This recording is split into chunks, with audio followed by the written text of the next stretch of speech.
And then I'm curious, is the U.S. still prepared to back Israel if they are to escalate this on a northern front? So let me make one thing clear. We are committed to the defense of Israel against terrorist organizations.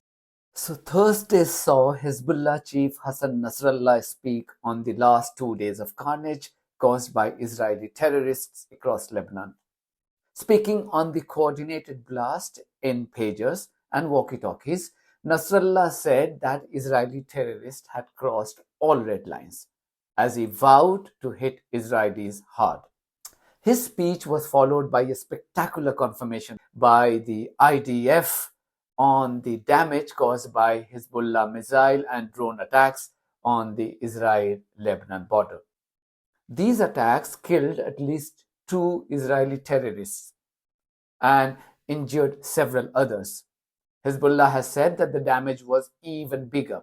But the fact that the Israeli terrorist outfit, the IDF, moved with lightning speed to first confirm the death of 2 of its members and then release their photos showed that Hezbollah's first wave of attacks had caused desired damage inside Israel.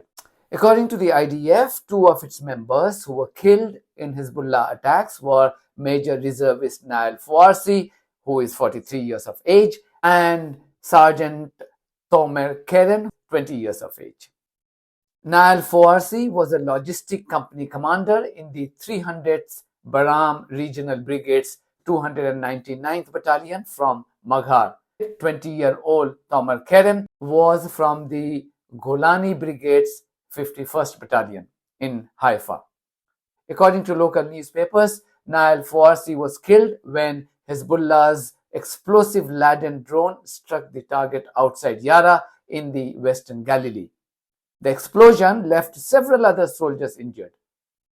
The other local media report said that 20-year-old Israeli soldier was killed by 2 anti-tank missiles launched by Hezbollah. The missile hit the target in the Ramim Ridge area on the border in the Galilee Panhandle. At least 8 other IDF members sustained serious injuries in this attack. The fact Hezbollah missiles and drone could not be detected by the so-called Iron Dome provided by the US raises serious questions on the invincibility of the much-publicized missile interceptor system of Israel. Israel's Iron Dome was recently exposed when a hypersonic ballistic missile fired by Houthis from Yemen had caused damages well inside Tel Aviv. I had done a video on that. You can watch that here. Israelis are solely responsible for the current mess and the escalation in the Middle East. It detonated many pagers and walkie-talkies across Lebanon, causing widespread deaths and injuries. According to the Lebanese Health Ministry, at least 37 people, mostly civilians, including 2 children, were murdered by Israelis. More than 2,900 people are injured, with the condition of 287 being quite critical. The US has denied any knowledge or a role in the latest Israeli terrorist act.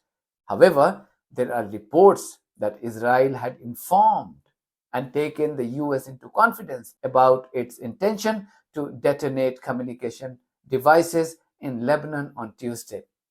This question was asked by a BBC reporter during Thursday's press briefing. Just wanted to pin down some of the basics again on the exploding pages. I mean, is it still your position that you are not saying publicly who you believe carried out these attacks? I don't have any comment on it at all. And is there any reason that you wouldn't say what your assessment is of who carried these out? I just don't have any comment on it at all. Okay. 2 days ago, you said the US was not aware of this incident in advance. Is that statement still accurate? The statement I made on 2 days ago was absolutely accurate. That you didn't know about the incident in advance? Correct. Okay. Because, I mean, there has been some reporting that there was a call from the Israelis to say that something was going to happen in Lebanon on Tuesday. Do you have any comment on that report? The statement I made on Tuesday was 100% accurate. The State Department shamelessly said that whilst Israel was free to act like a rogue country and carry out state-sponsored terrorism in the region, the victims of Israeli terrorism must not retaliate even in self-defense. According to this clown, if they did, the US will use all its military might to protect Israel. And then I'm curious, is the U.S. still prepared to back Israel if they are to escalate this on a northern front? So let me make one thing clear. We are committed to the defense of Israel against terrorist organizations.